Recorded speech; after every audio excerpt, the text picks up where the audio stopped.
Oh my god, everybody! The next chapter of the Great Brony Migration is here, and you know what that means. It means I'm gonna read it. What else could it possibly mean? So let us see, is there anything I need to say before I begin? I don't think so. So let's begin! Chapter 8/11 Reunion. Not good. Not good, not good, not good. The pink party pony pondered over their predicament as she paced. Oh boy, I sure do love alliteration. Night had fallen over the forest, and they still had no idea where they were. Pinky's initial assessment that she would have had them home in no time was premature. She paced back and forth, exactly 12.5 steps from one ridge, over the stream, to the other ridge of the glen. She shook her head, tossing the curly pink locks of her mane back and forth in time with her steps. She could feel her sugar reserves getting low. It always started with her ears, a twinge that wouldn't go away. But even that seemed like a small thing. She glanced back every now and then at her little herd of bronies. They slept, huddled together on a large patch of semicircle under a protective blanket of more pine branches. After repeated attempts to see if the brony camp was anywhere nearby, the Pegasi were tuckered out. They were all tired from their mad dash to escape the Phoenix. Only a day in the Everfree, and already they were a sorry bunch. One flyer down, another suffering burns, one unicorn injured, and the other sick. She was running low on sugar. Twilight would say, in fact, she already had several times, that she was addicted to sugar. Pinky refrained from observing that Twilight was addicted to books. So whenever Twilight said something like that, Pinky would spike most of Twilight's food with sugar, just to see her run around like a maniac. I kind of want to see that myself. Pinky slowed in her perpetual pacing, a frown pulling at the corners of her mouth. She could really use Twilight's help right now. She could be boring, uptight, and awkward, but she was the best friend a pony could ask for, and a good leader. Pinky was not a good leader. She was good at parties and helping ponies smile, but not planning and leading ponies. She volunteered to keep watch for the first part of the night. There was no telling what nasty things lurked in the dark. She also was hoping to get a glimpse of the butter ponies, somehow. Thinking about them got her pacing again. It wasn't right, not in the least. No pony, no matter how small, should live in fear. Siga said she would come find them. How, Pinky could only guess. But what could she do? Using her powers, especially when she hadn't had much in the way of sweets, drained her. If she were to somehow help the butter ponies, she would need to help herself. But the bronies were in no state to do much. She didn't want to try anything risky without magic to help to fall back on. And both Radiant Star and Lexicon were without theirs. The damage to Starsky's horn was enough to incapacitate him in that regard. But Lexicon's illness was more worrying. He was weak and cold to the touch. He shivered as if freezing to death, despite they all did to keep him warm. Pinky stopped again in her pacing, staring at her new friends. Lexicon shivered still, in the midst of their huddle, sleeping fitfully. It could have been the slump now taking hold of her, or it could have been her lack of sleep lately. But she felt an uncharacteristic weight of guilt as she looked at them. This was all her fault. For the first time in a very long while, she found herself regretting something she had done. Bits and pieces of what the bronies had endured in their world had drifted to her over the past week. Because she only had bits and pieces, it was hard to get the big picture. It was clear, though, the bronies were not welcome in their own world. Even so, was it her place to disrupt their lives like she did? She had known, after returning through the golden doorway for the final time, that they would come someday. It was a day 10 years in the making, one that she had awaited with much anticipation. Perhaps her dreams had sweetened reality too much, perhaps enough to turn it sour. She sat down heavily, rustling the leaves of a semicircle patch. "Oh, Celestia," she whispered, "did I do the right thing? Luna, have I made a nightmare out of a dream?" "Do the ancients hear you, Great Pinky?" A tiny voice drifted to her. She turned to the voice swiftly. "Siga, is that you?" The emerald butter pony glided into the glen, fluttering to a soft landing over a moss-covered log. She took a few tentative steps towards Pinky. "You seem troubled, Great Pinky. Is there anything I can do to help?" Pinky couldn't help but smile at the generous offer from the little pony. "That's okay, Siglia. I'm glad to see you, though." Siglia gave her a weak smile in return. She opened her mouth, frowned, then turned away from her. Pinky furrowed her brow. "What's the matter?" The butter pony turned back, surprising Pinky with tears in her eyes. "Great Pinky, I... She looked down and hoofed at the log. Finally, she snapped her head up and squared her shoulders. "I'm your loyal Thane, from this day until my end. Be it in love or pain, I will all your needs attend. A debt the gods decree, that I alone cannot fulfill. For this is my destiny, to give all to your will." Pinky stared at the emerald butter pony. What did it all mean? It had the feel of something practiced, especially in the way that she said it, taking pauses in between the parts and almost chanting the words. Some of her confusion must have shown on her face, for Siglia looked down again and spoke to her hooves. "The Great Pinky is my master now. You saved my life, and now I must serve to the end of my days. My life is now yours, and my foals' lives, if I am to be so lucky." Pinky shook her head slowly, as if trying to catch the meaning of it all by scooping up to her ears. "I don't get it, Siglia. Why am I your master?" She shifted on her seat of soft leaves, uncomfortable with the notion of more responsibility. "It is the way of my kind. Since time immemorial it has been so." Siglia shrugged, fluttering her wings. "We have always had a master, one who holds our loyalty. It is in us deeply to honor those who preserve life. Kilick was my master at sunrise, but as the moon rises, thou art my master." Pinky scrunched up her nose. "How could that nasty troll be your master?" Siglia finally sat next to Pinky with a sigh. "Long ago, the old ones say Kilick came to this forest amidst a terrible storm. My ancestors were trapped. The rain beat them to the ground, and the waters raged around them. But Kilick saved them. There were very few of us then. He may have saved our entire race. I am descendant of those Kilick saved. I owe my loyalty to him because he has saved them. Had he not, I would not be here. But today, you preserved my life, even from him." She peered up at Pinky through her gossamer mane. "I owe all that I am to you. Any command you give, I must obey. That is why you are my master." Pinky studied the pink-streaked leaves of the semicircle. It was an odd feeling, somewhere between awe and dread, which clutched at her chest.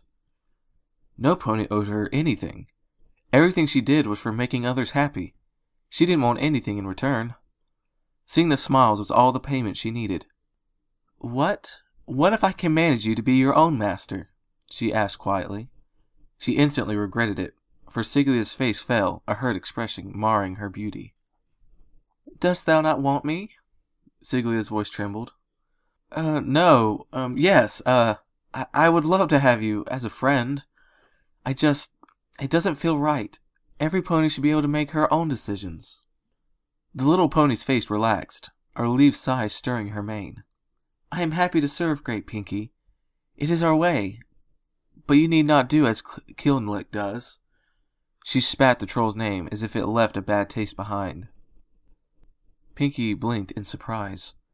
"Why? What does he do?" Siglia tossed her head. "He controls everything, and he claims it is for our own good. But I know it is for retribution for our being slow in our task. As payment for his generosity, he commanded my ancestors to build him a great palace.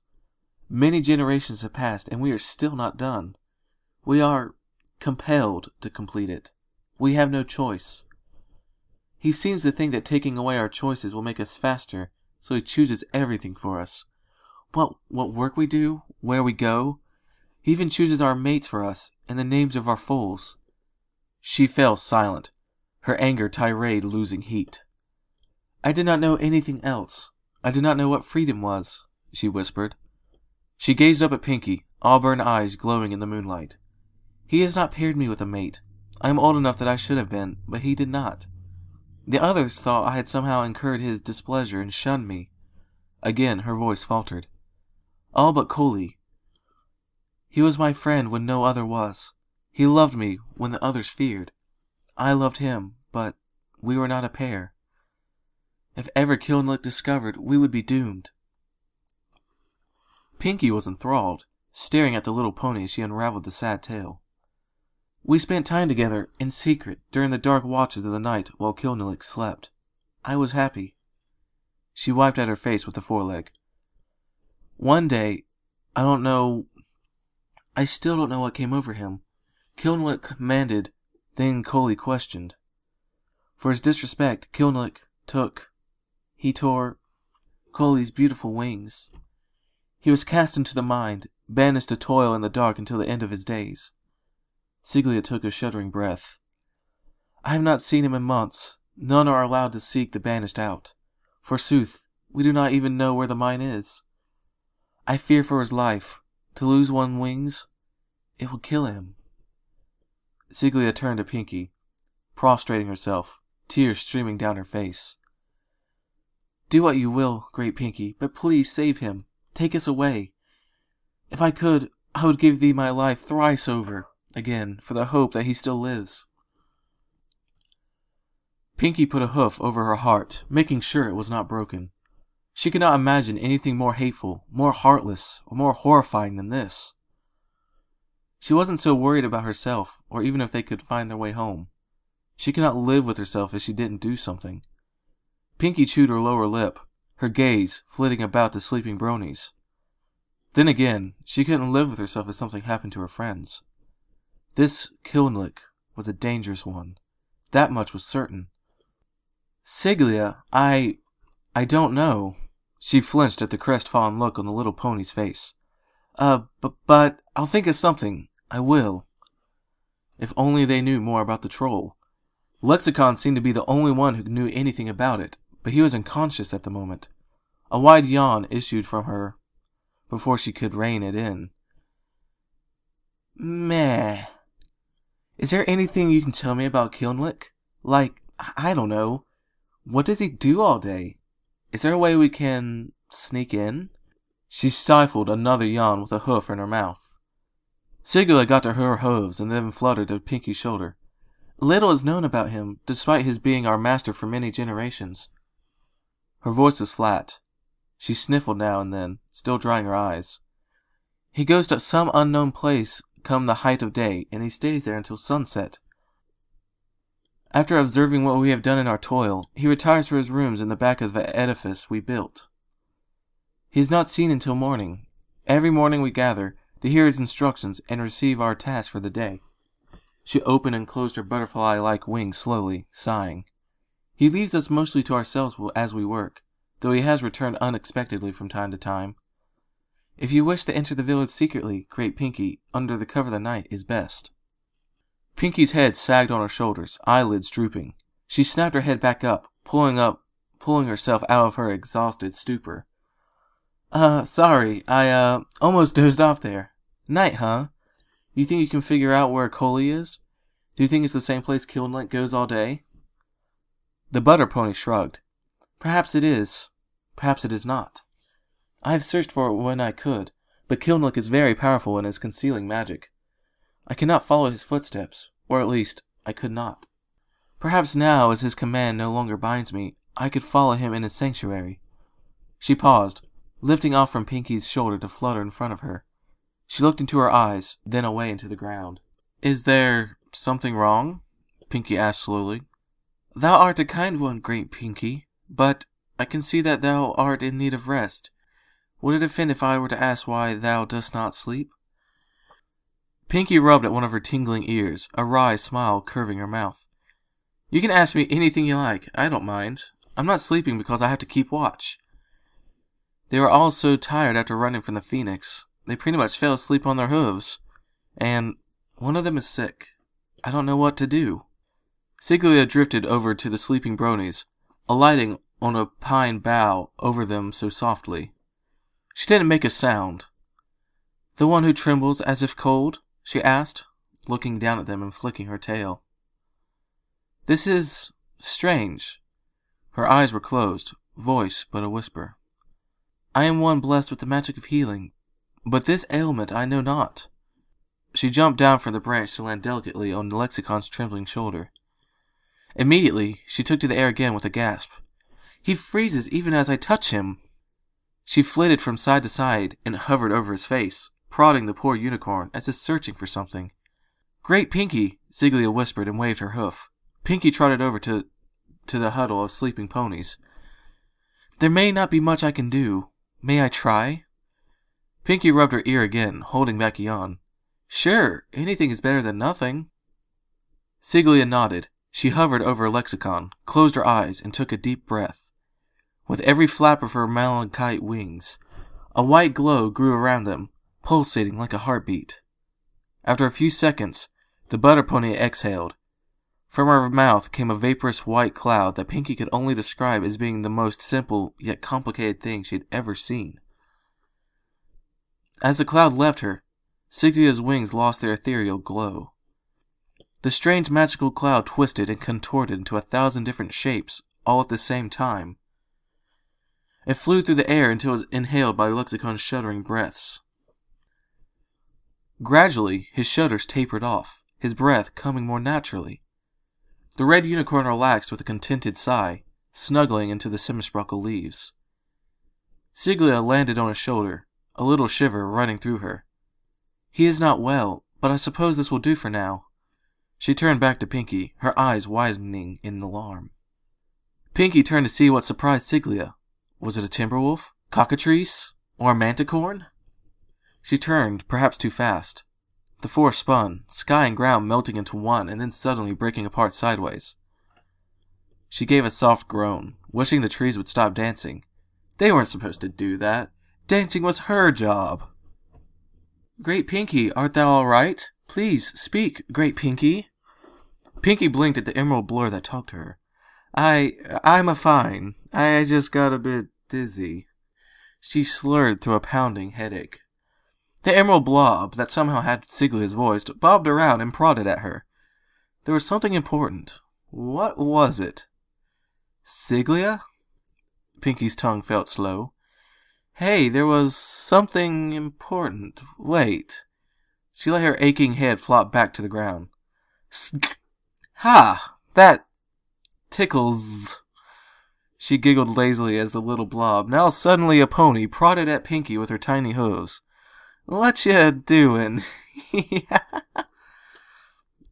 I'm trying to find the ley lines that control your hair, Great Pinky. 'Twas what caused my alarm. It was flat. But there's so many ley lines that I can feel they change too much. The little butter pony squinted at Pinky, constantly moving side to side, running her hooves up against her coat. Pinky gave a half-hearted snort, rolling her head on the ground. It was very light, and moving it made the trees look funny. Ley lines are for unicorns, silly. Unless I'm a unicorn with my horn ground off. She snorted her way through some more giggles. But I think I noticed a hole in my head. Great Pinky, Siglia declared. Thou art delirious. Pinky dissolved into a wheezing fit of tired laughter. You need rest, mistress. Pinky's mirth subsided, lucidity breaking over her head like a raw egg. No, can't sleep. I have to keep watch. There's manticorns and cockatrices, timberwolves, bats. The short bout of clear thoughts fell apart. Siglia picked up the list for her. And phoenixes, woodwumps, sakis, nagas, kobolds, mosswights, wyverns. There are a lot of nasty things that go bump in the night. But worry not, Great Pinky. I can conceal you from them. Many of these creatures do not venture the Kilick's part of the woods. They fear him too greatly. Rest easy. Rest? Easy? After that laundry list of scary critters? As if she could sleep now. Stubbornly she got to her hooves, only swaying a little. Her ears felt like they had been stabbed by thousands of tiny needles. She rubbed at them vigorously. Siglia, I appreciate the help, I really do. And for what you did for Lexicon over there. But I don't want you to get in trouble for leaving. You may not have to obey Kilick anymore, but he could still hurt you. Besides, if you don't go back, he might get suspicious, and that'll make it even harder to help Coley. She blinked, running through everything she had just said. It was the straightest explanation she had ever uttered. She really was tired.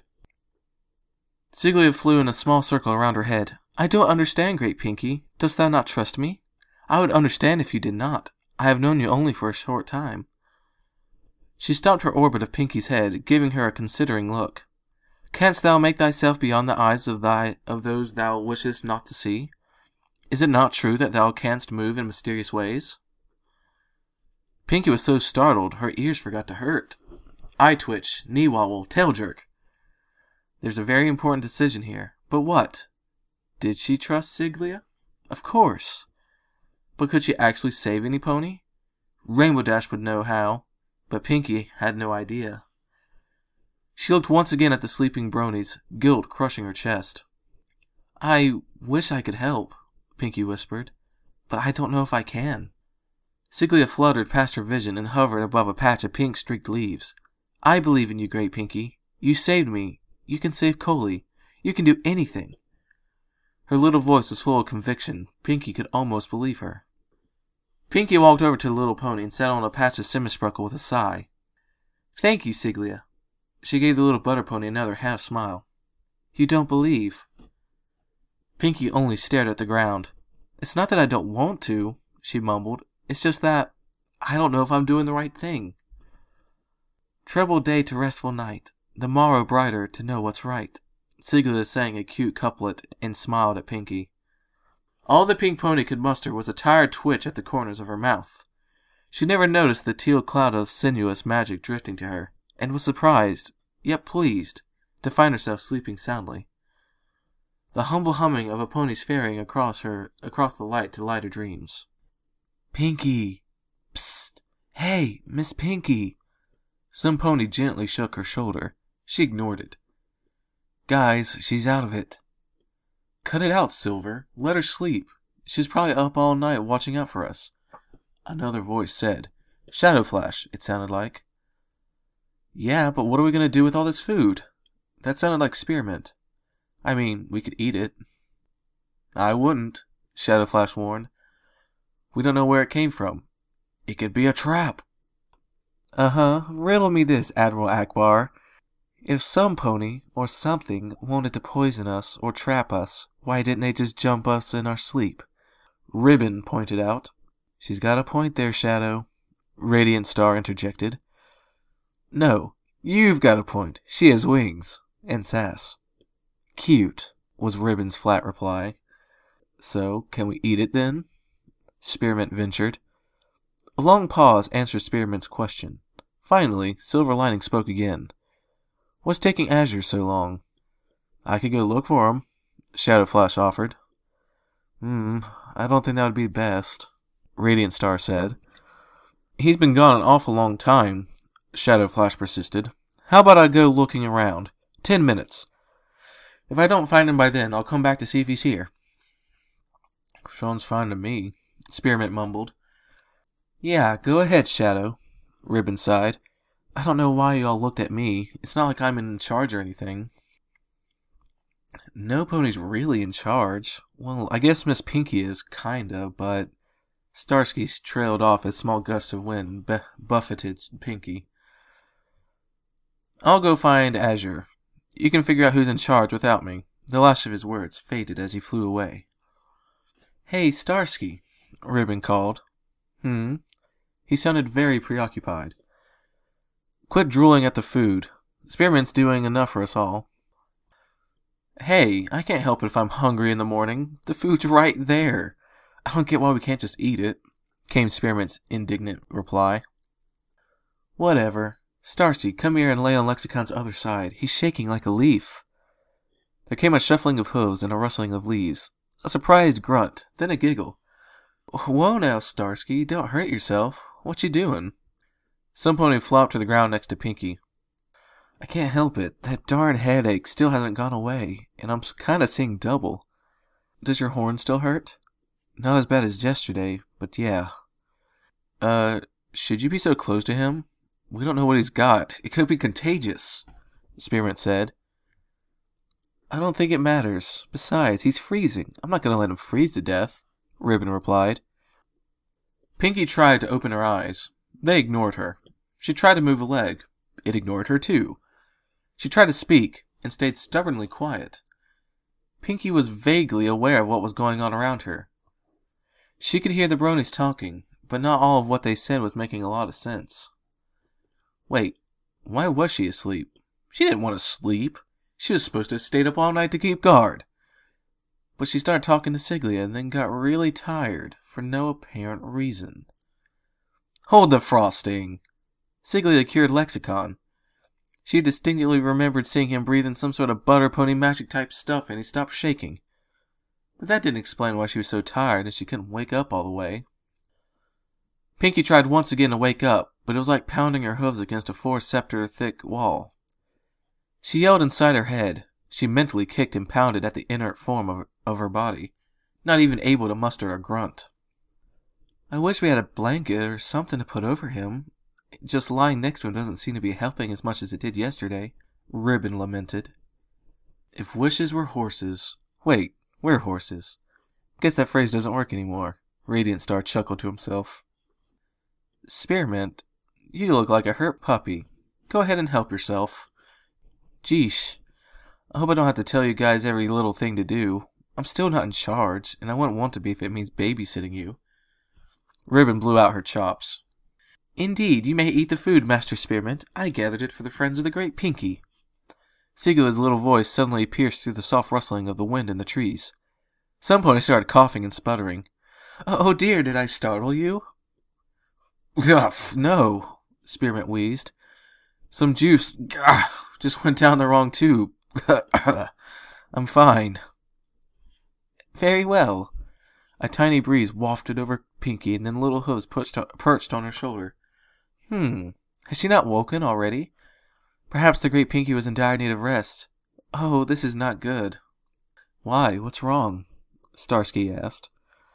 I used some of my magic to soothe the Great Pinky to sleep. I do not intend for her slumber to last so long. But, Ribbon said, why is that a bad thing? I've slept in sometimes. There are strange creatures that roam the sky this day. I would have come sooner, but Kilick spent the morning concealing the village and his palace from the creatures aloft. He is very agitated. I heard him say that there were unwanted eyes in the forest. There's been a watch set, and I fear they may venture into this direction soon. Aren't they just other butter ponies? If you tell them that we're your friends, won't they just let us be? Ribbon asked. They will not listen. I am not one of them as of now. Kilick is no longer my master, but he is still master to the others. They would not listen. They would inform Kilick immediately. Siga said grimly. Why? Radiant was appalled. They cannot help it. We are compelled to obey our master.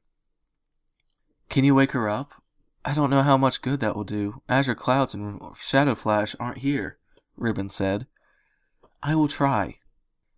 Pinky felt little hooves prodding at her and running along her coat. This time, she could tell that there was some sort of pattern to Siga's movement. It was like she traced that pattern over her. Siga's hooves did not waver. The line she followed precise and sure. Pinky felt the tingling return to her ears, but stronger than before. It had advanced to her legs, like countless icicles digging into her. She felt her face scrunch up in a grimace and then slowly opened her eyes. Bright sunlight bathed their little glen.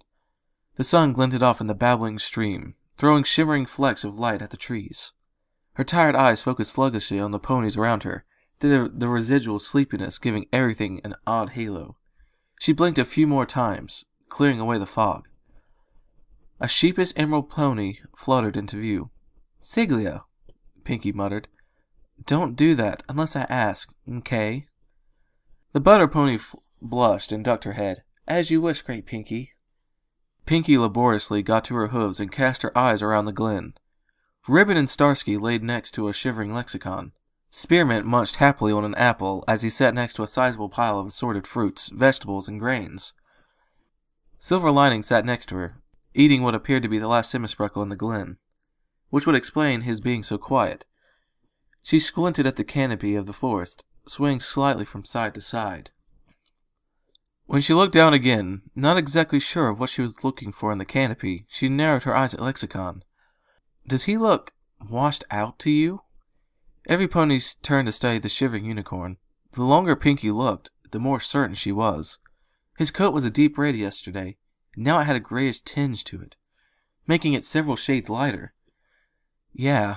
Radiant Star cocked his head to the side and studied the other unicorn more closely. His cutie mark even looks faded. What's his cutie mark? Pinky asked suddenly. Don't you see it? Pinky shook her head, and then wished she hadn't. The tree started dancing again. Nope. Well, it's, Starsky said. Pinky blinked at him and rubbed her eyes. Sorry, what was that? His eyes shifted side to side, looking at Ribbon and Silver. They both shrugged. I said his cutie mark was a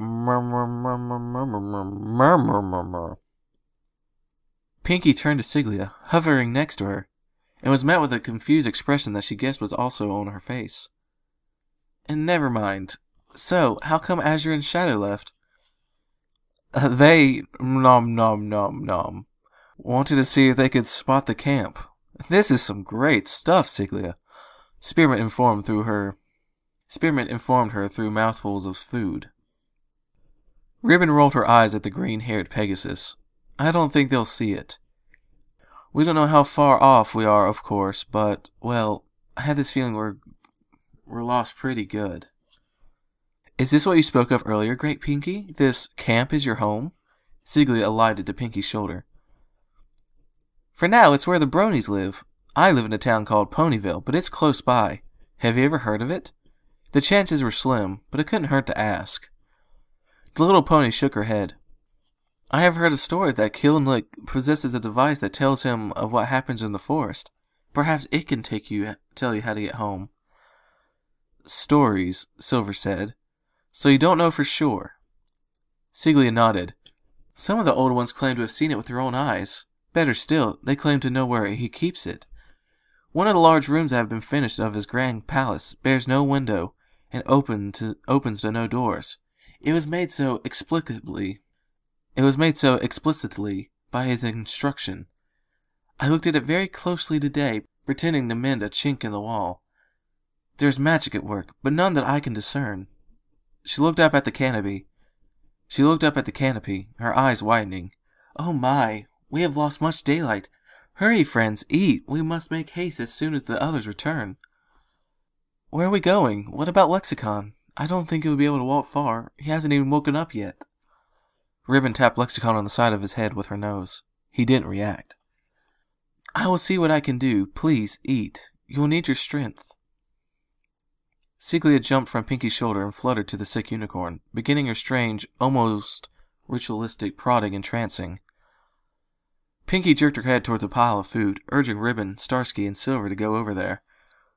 Reluctantly, Ribbon and Starsky rose. Pinky followed them. So, what's with Siglia? Is she some sort of magician? I can't see a horn. Starsky whispered to Pinky. She said she's a healer, and I believe her. I guess you don't have to have a horn to do magic. They reached the pile of gathered food. Spirit moved from side to make room for them. Pinky ate ravenously, even though she hadn't felt very hungry only a moment ago. As she ate, she couldn't help but ponder over her own words. They echoed over and over again in her mind. You don't have to have a horn to do magic.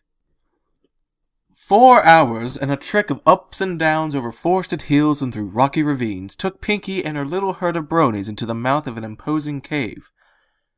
They traversed the forest and crags in silence, relying on Siglia's magic to hide them from the butter pony patrols and the mysterious winged creatures. They spoke little out of necessity. Siglia could hide them, but she could not muffle them. The going was slow, mostly due to their collective fatigue, but also in part to Lexicon's deteriorating condition. He was getting weaker by the hour, and they had to carry him up some steeper climbs. Even worse, the others started to show signs of the same ailment, shivering intermittently, despite it being a warm summer day. Siglia was constantly using her healing magic to speed up their trek.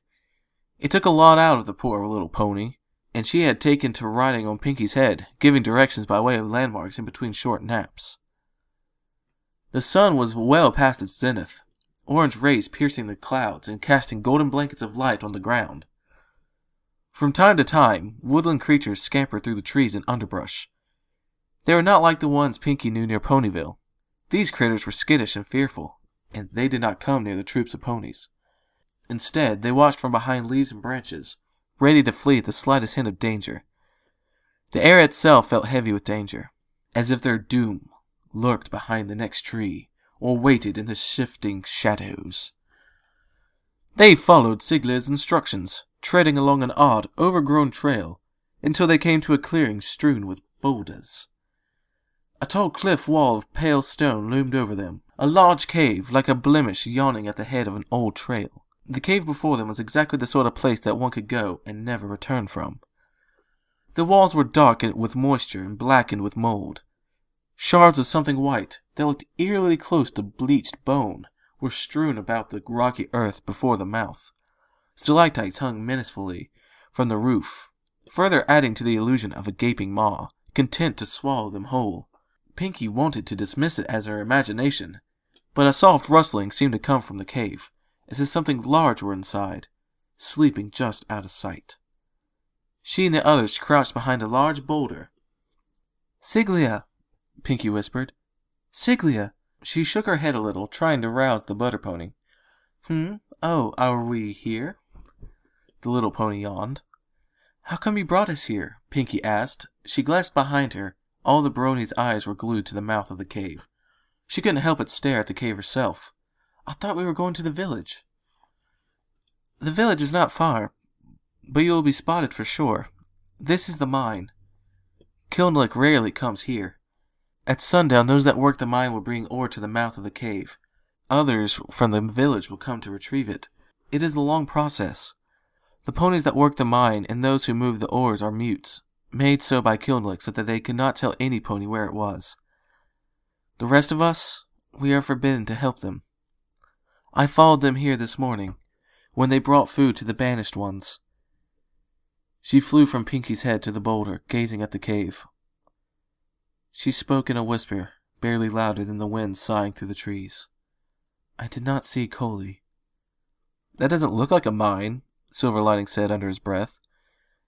"Indeed, it looks like a wyvern's den," Siglia said matter-of-factly. "What's a wyvern? I don't like the sound of it." Radiant Star ducked behind the boulder, but stayed where he could gaze wide-eyed at the opening of the stone. "It's like a dragon, only smaller. They usually have wings, the body of a serpent, 2 front legs, and a barbed tail, right, Siglia?" Lexicon leaned against the boulder, little shivers running through him at random intervals. The butter pony turned to the red unicorn, impressed with his knowledge. "Right you are, Master Lexicon. They are vicious creatures, tenacious and ruthless. They almost never give up on prey when they find it. They will hunt for days, weeks, even months until they catch their quarry." "And you want us to walk right into the nest of one?" Spearmint's eyes looked like they were about to pop out of his head. "Don't be fooled, Master Spearmint. This is only an illusion. Kilick has made it appear that a wyvern still lives here. I am certain that one has not lived in this cave for many, many years." "So one lived here before," Azure croaked. "Are the bones fake too?" "No, those are real, I'm afraid. But they are very old. Don't worry, for no wyvern awaits us inside." "Okay," Pinky said firmly. "How many are in there? Do you think they will try to alert Kilick if we go inside?" Again, Siglia only shook her head. "I don't know how many reside in banishment. They are forbidden to leave the mine. But if you save them, release them from their bonds, they will owe their loyalty to you." Pinky studied the cave. It seemed that when this was all over, she would have a lot of new friends. "Okay, here's the plan. Lexicon, Azure, Spearmint, Starsky, and Shadow, all of you stay here and keep watch. When the butter ponies from the village show up, try to catch them, okay? Be gentle. Ribbon, Silver, you're coming with me and Siglia. We don't know how big this mine is. We're going to split up and look for workers. Siglia?" "Yes, Great Pinky? How are we supposed to release them? Are they chained up or something?"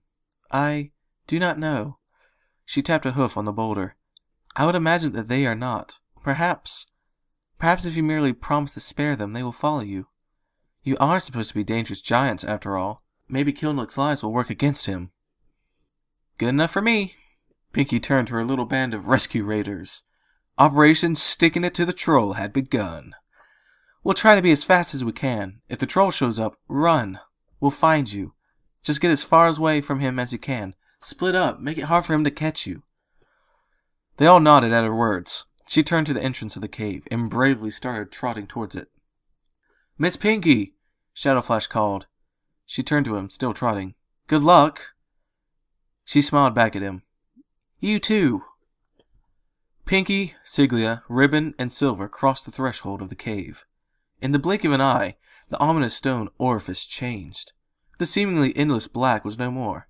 Light from the setting sun sparkled off great mounds of stone strewn throughout the floor of the cave. The faint rustling of the fearsome wyvern's breath became the wind whistling through the tiny fissures in the rock. The bones, however, were still bones. Pinky picked her way around the old bones and cautiously moved toward the center of the cave. Ribbon and Silver followed close behind, their eyes flitting about, trying to see in all directions at once. Their hoofsteps echoed in this empty cave. Unseen water, drip, drip, dripped away, deep in the bowels of the dank grotto. The sound of their own breathing seemed to roar at them, amplified tenfold in the irregularly shaped room. The stone floor sloped gently as they ventured deeper. The light began to fade. Pinky blinked in the dark, trying to get her eyes to adjust. The metallic clink sounded at one of her hoof's falls. She jumped back, startled, producing an anxious whicker from Silver. They all turned to him. In the dim light of the cave, Pinky could see a tiny flush to his cheeks. Silver self-consciously cleared his throat. What was that? He asked quietly. Siga landed on the floor of the cave and felt around in the dark. Ah, this is where the rails for the carts. We can follow this. It should take us right to them. The three ponies bent down to examine the cave floor. Sure enough, a tiny set of railroad tracks meandered around the various stone peaks rising out of the floor like miniature mountain ranges. Siga hovered along the tracks, deeper into the cave. They walked in the inky blackness for what seemed like hours. There was barely light enough to see where to put their hooves. What little light there was trickled from crystals in the walls and ceiling. The air was chill and damp, making their breath puff out in front of them like little wisps of vapor. Siga stopped. Do you hear that? She whispered. Pinky strained her ears, wishing for the tingling sensation to go away. They stood in silence, barely breathing. Her heart pounded in her ears. Skreek. Pinky blinked. Skreek. The squeaking of a rusted wheel sounded time and time again, slowly, methodically, lonely. It advanced down the tunnel in which they stood, growing louder at every iteration. From the murky half-light of the crystals, a boxless cart emerged. It made made of wood, or metal, or stone. It was very hard to tell. It made of wood. Perhaps that was supposed to be, it was made of wood, or metal, or stone. It was very hard to tell. It approached at the same pace, steady and even. There is no evidence of whoever plodded along behind it. Ribbon and Silver held their breath as the cart squeaked closer. Her eyes darted from the advancing cart to Siga's rigid form and back. All of a sudden, she saw the little pony pushing the cart materialize out of the gloom. His dark coat was matted and shaggy, some patches missing, giving him a very sickly appearance. His coloring was a gray dull, dusted with shimmering debris. Her breath caught in her throat as he drew near. Just behind his bony shoulders were the tatted stubs of wings. Pinky could see the ridge of his back and his ribs from 2 scepters away. He had his head bowed, his neck up against the cart, laden with oars. Oblivious to their presence, he continued at a slow, forlorn pace. Coley? The name wavered in the air as if stumbling under the weight of the emotions it bore. The poor, tattered pony stopped dead. A final long squeak issued from the cart's rusted wheel as it coasted to a halt. Ever so slowly, the wingless butter pony raised his head, disbelief etched onto his face. Siga? The wonder that shone on his face was nearly enough to make Pinky forget that he looked half-starved and ready to collapse. The emerald butter pony flew over to the skinny gray scepter and embraced him gently. How? He asked, closing his eyes and leaning into Siglia's hug. At least, that's what Pinky liked to think he was doing, not falling over from exhaustion. Siglia released him and gazed into his eyes, smiling from ear to ear as silent tears streamed down her face. The great Pinky made this possible. She put a hoof under his chin and moved his head for him.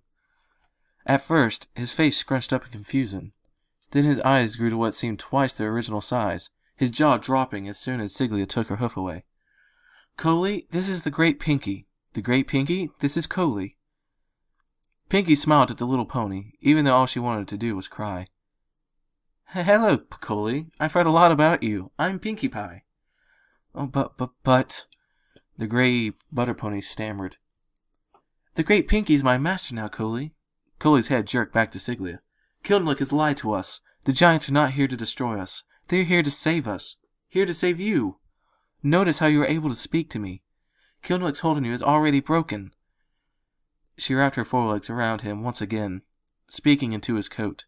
The great Pinky will get your wings back. I'll heal you, Coley, and then we can leave this place. The great Pinky will take care of us. She's going to take us home. Miss Pinky, Ribbon whispered behind her. I can hear something. It sounds like yelling. We need to go. Yes, Siglia, Coley, Pinky said, getting on her knees next to the little minecart. Are there others here? Coley blinked. No, great Pinky. I am the last. Avendir died a few hours ago. 'Tis why I'm so late with bringing the oars. Is it true, great Pinky? You can get my wings back? She gave him her biggest and happiest smile. I'll get 'em, Pinky promise. Come on, we gotta hurry. Siglia, can you put him on my back? Siglia nodded, wiping her face with her forelegs. She picked him up and lifted him to her back. Pinky stood, being careful not to jostle them until they were situated. Ready, great Pinky, the emerald pony called. Hold on tight. Pinky set off at a canter, weaving her way around the sparkling mounds of stone. The light intensified as they made their way back to the mouth of the cavern. They had spent less time inside than she had thought. The light was a wan gold, fading quickly as they reached the large opening. She paused several scepters from the mouth, squinting into the twilight outside. Nothing moved, none of the sounds stirred in the air. Pinky turned to Ribbon and Silver, gesturing with her hoof for them to go farther to her right, away from her. They gave her worried expressions, but obeyed. She took a deep breath, then crossed the jagged threshold of the cave. Crack! Pinky's head snapped to her left at the sound of brittle bone breaking. A hulking mass lunged forward in a murky light of the setting sun. Moss whites! Siglia screamed. Run! Her cry cut off as strange claws seemed to come out of nowhere and surrounded Pinky. They snatched the butter ponies from her back. She turned to face her attackers, but more hands appeared, grabbing hold of her legs, mane, and tail. They pushed her to the ground, forcing her to kneel. She opened her mouth to scream, only to have her throat encircled by a large hand. The hand felt like cold iron against her coat, choking her. Her eyes bulged, and her lungs burned as she tried to breathe. So, you are the troublemaker. The deep, rumbling voice sent shivers down her spine. The face of the troll, Kilick, materialized from a billow of black smoke as the edges of her vision began to fade. The hands released her as the troll picked her up and brought her face to his. A wide smile split his face, but did not touch his cold, beady green eyes. Oh man, this is taking me forever. It says I've been reading this for nearly 54 minutes. Kinda tires me out a little bit.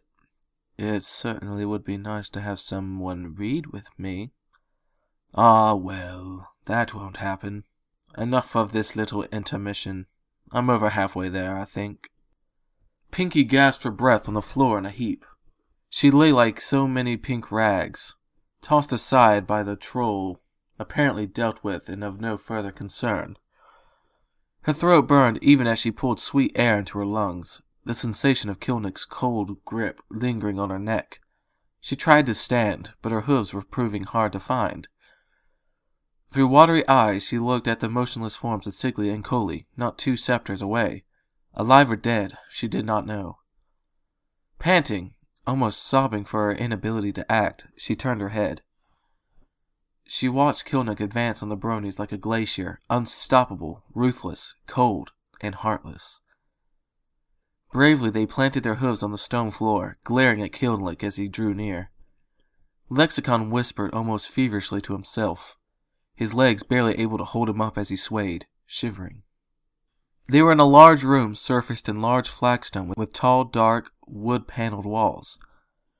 A massive door was set into the far wall. Blackened iron bands held the large planks of the door together, fastening them to the large wrought hinges. A chandelier of brass hung from a long chain fastened to the peak rafters of the wooden roof. It held large light-emitting crystals like the ones they had seen in the mine. They bathed the large room in a cold bluish-white light. Sconces for torches lined the walls and flanked the two large windows above her, empty. The only flame in the room came from a single torch next to a massive hearth of smooth riverstone. The troll stood with his back to her, facing the group of Bronies huddled together at the far end of the room across the hearth. "Heh, look at this," Kilick sneered. "You haven't the foggiest idea of what you've gotten yourselves into, humans." He spat out the last word with as much contempt as he could. "What sorcery you've employed to become this matters not. You will be dead either way." "Stop right there, troll." Radiant Star took a step forward, arching his neck back and holding his head high. "One more step, and I'll burn you to a cinder." The troll laughed. It was the most unnerving thing Pinky had ever heard. Not a drop of mirth was to be found in it. Around the room it echoed, cold as the dead of winter. "Think ye a match for the great Kilick, do ye? Your phoenix didn't stand a chance. I don't see why I can't do the same to you." "Is that so, little pony?" the troll growled. Faster than Pinky would have believed possible for such a large creature, his hand shot forward and seized Radiant's horn. The blue unicorn cried out in pain as Kilick jerked him forward, dragging his hooves across the floor, and finally lifting him off the ground to stare him in the face. "You think you are so sharp, but even the mighty sword is dulled in the cutting. I see my phoenix got a talent in you." He tightened his grip on Radiant's horn. The sound of bone grinding on bone issued sickeningly from his hand. Radiant's eyes rolled into the back of his head, sucking air through gritted teeth. "I could end it for you. You would thank me for it." The troll rasped at the unicorn. "You would suffer a worse fate at the mercies of those demon witches, those cosmic sisters." Shadowflash reared up with a roar, launching himself into the air on a powerful swoosh of his wings. He kicked off the wall behind him, hurtling towards Kilick. The troll threw Radiant onto the floor and brought up one massive fist, connecting it with the side of Shadow's head at the last moment. Radiant and Shadowflash skidded across the floor in opposite directions. They did not move when they came to rest. "Stop it!" Pinky hissed from the floor. The troll paid her no heed. "There are more of you," his voice grated on Pinky's ears. She blinked back the tears in her eyes and noticed that Azure and Spearmint were not there. She prayed that they had somehow managed to escape. "I will find them, oh yes, and you will help me." He took another step towards Ribbon and Lexicon, the only two Bronies still on their feet. "You see, my Oraclus is a very powerful oracle, but it needs a lot of energy in order to perform well. For too long, I have relegated to using the tiny souls of these creatures so devoted to me. They just don't have the same fire in them. But you, my dear, you will show me where your friends are, and then your friends will show me where my friends are." He took another step towards Ribbon, backing her into the wall. He made a grab for her. Ribbon turned and bit down, hard, on the troll's offending hand. He roared in pain, jerking the hand from her mouth. He attempted to backhand her with the other, but she deftly avoided the blow, spun, and kicked with all her might. Her hooves connected with Kilick's stomach, earning a grunt. The troll stumbled back a few steps. Ribbon cantered to the side, making a feint to the right, and bucked again at the troll. Pinky gasped as Ribbon's hooves sank into the troll and sailed through him as he turned into a puff of smoke. She tried to cry a warning, but it was too late. Kilick's booted foot slammed into Ribbon's side. She crashed into the wall and slid to the floor.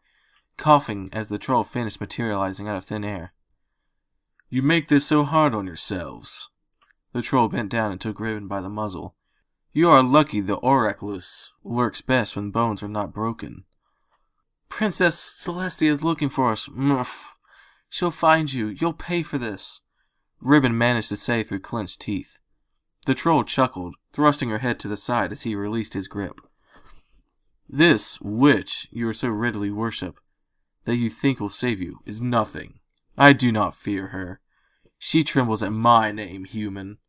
But I would not expect your puny mind to comprehend such things. Pinky had finally found her hooves. She was stiff and achy all over, but she could stand. There had to be something she could do to get them out of this. She fixed in her mind the image of the troll keeping his back to her. He was not concerned with a mere earth pony, she kept repeating to herself. A tiny smile quirked off her lips as she felt energy seem to bleed off of herself and into the room. She made her way over to where Siga and Kuli lay. They had no obvious injury, but they couldn't stay where they were, not if Pinky was going to be successful at all in her budding plan. As gently as she could, she scooped up the emerald butter pony from the floor with her mouth and carried her to the other side of the room, where a circular wall bulged inward. She returned and picked up Kuli. What have we here? The troll sneered. Pinky froze mid-step, glancing in the troll's direction. He stood before Lexicon, his back still to Pinky. An amused chuckle warbled from the troll. This one thinks he can enchant me? Ha! Try as you might. You will find your words have no... His voice faded. Pinky looked over from placing Kuli next to Siga in time to see the troll take a step back. No, it cannot be, Kilick whispering in a tone bordering on fear.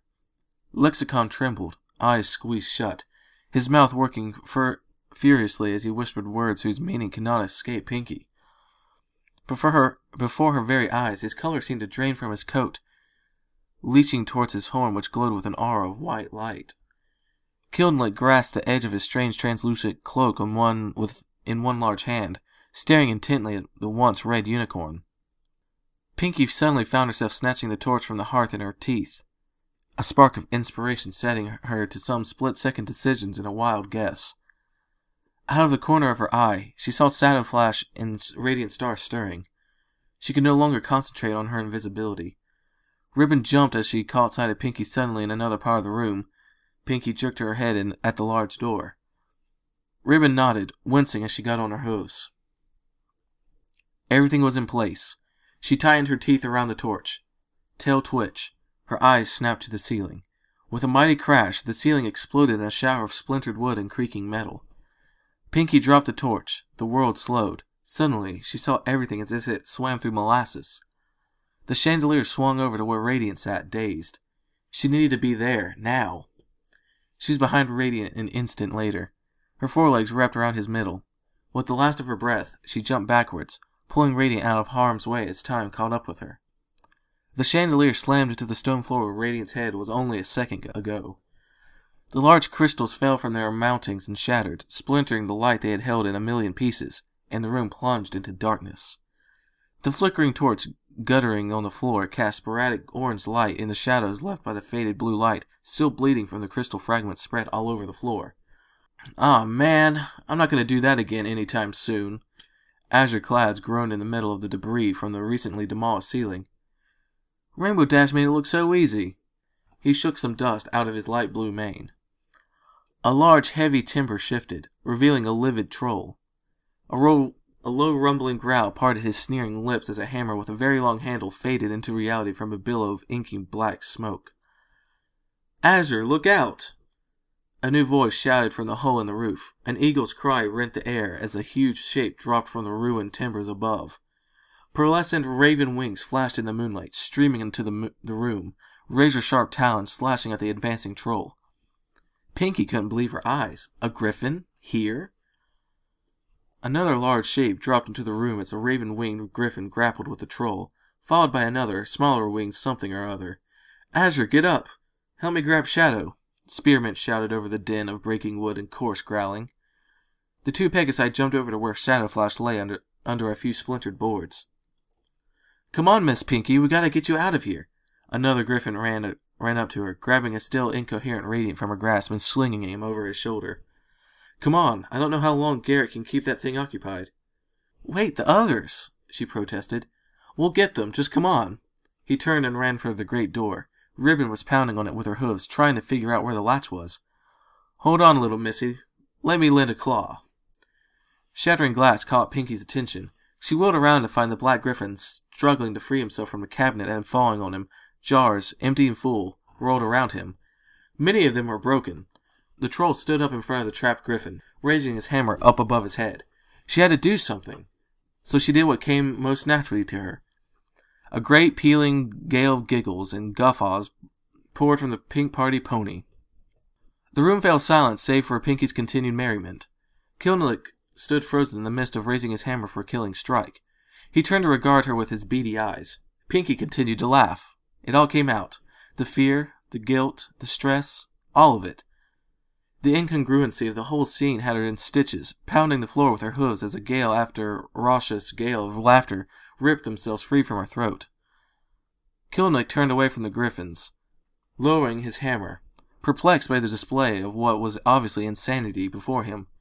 She fell to the floor, wheezing out more squeals of mirth as he approached. The troll avoided the pool of moonlight as he slowly crossed the room. Pinky watched him closely, even as she rolled from side to side. He held his cloak in one hand like a shield against the light. Then it clicked. She rolled through her hooves, her laughter dying down, carefully positioning herself on the other side of the moonlit pool. What is so funny, little pony? Kilick hefted his hammer. Oh, just you. What? It's a pretty good joke, don't you think? The troll sighed. I should have just killed you first and been done with it. He took a step forward, swinging his hammer back. Garrett, grab his cloak, Pinky shouted. Kilick's eyes widened in surprise as the midnight claw flashed over his shoulder, cutting the cloak free of its silver chain. The translucent garment fell to the floor. The troll spun on his heel, sending the hammer whistling through the air at the griffin. Get went called. A sudden gust of wind shot out of the corner of the room in front of Pinky, hitting Kilick in mid-swing, throwing him off balance. He stumbled into the pool of moonlight and screamed. He roared as if the very depths of his soul, a bellow of rage as much as it was pain. In the blink of an eye, the troll flashed the stone. Every pony and griffin stood speechless in the rubble. Garrett, raven-winged griffin, tentatively tapped on the statue standing in the moonlight. He circled it once, twice, then sat, glaring at the troll and flicking his tough tail. Garrett looked around the room. Omnis laudum luna, he said quietly. Omnis laudum luna indeed, my friend, the other griffin replied. A tiny gasp came from the back of the room. Siga and Cully stared wide-eyed at the statue. The great Pinky has done it. She's defeated Kilick. We are free, Cully. Free! She cantered around in a circle, laughing. Whoa, hey, look at that, the other griffin said, trotting over to the little butter ponies.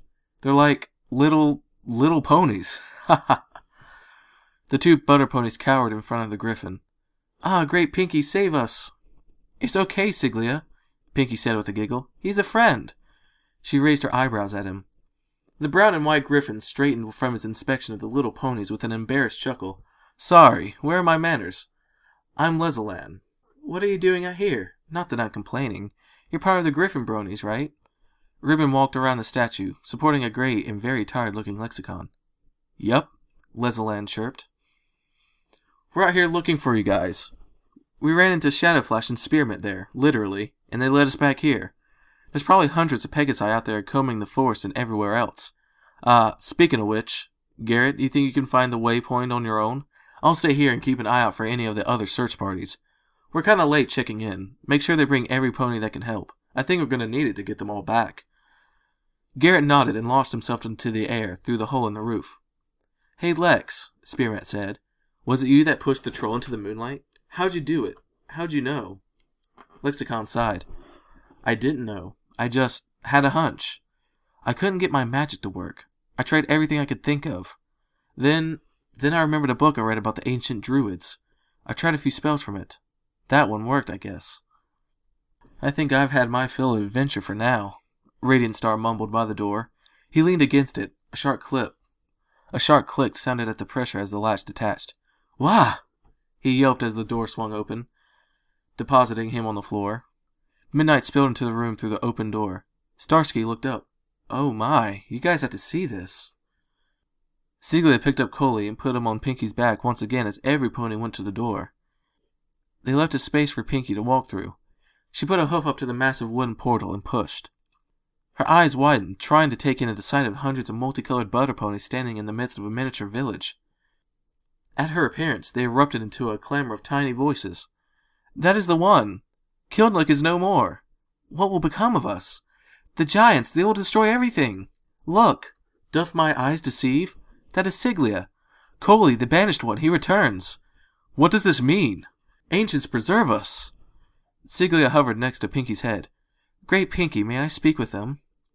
Of course, she muttered. My kin, Siga declared, fluttering in front of the crowd of butter ponies. Now begins a new time. Long ago, Kilick enslaved our ancestors, but the Great Pinky has saved us. How can this be? A few called from the crowd. Behold, Kilick is turned to stone. The Great Pinky and her friends have saved us from him, for he intended to use us for his dark magic. All praise the Great Pinky. She speaks true. All praise the Great Pinky. All praise the Great Pinky. The crowd took up the chant. Many took to the air, celebrating their newfound liberation. Pinky and the Bronies stared dumbfounded at the cacophony. Maybe it was the smiles that appeared on so many faces at once. Perhaps it was realizing that she had done the right thing. Or it could have been the familiar joy that always filled her heart when she made others happy.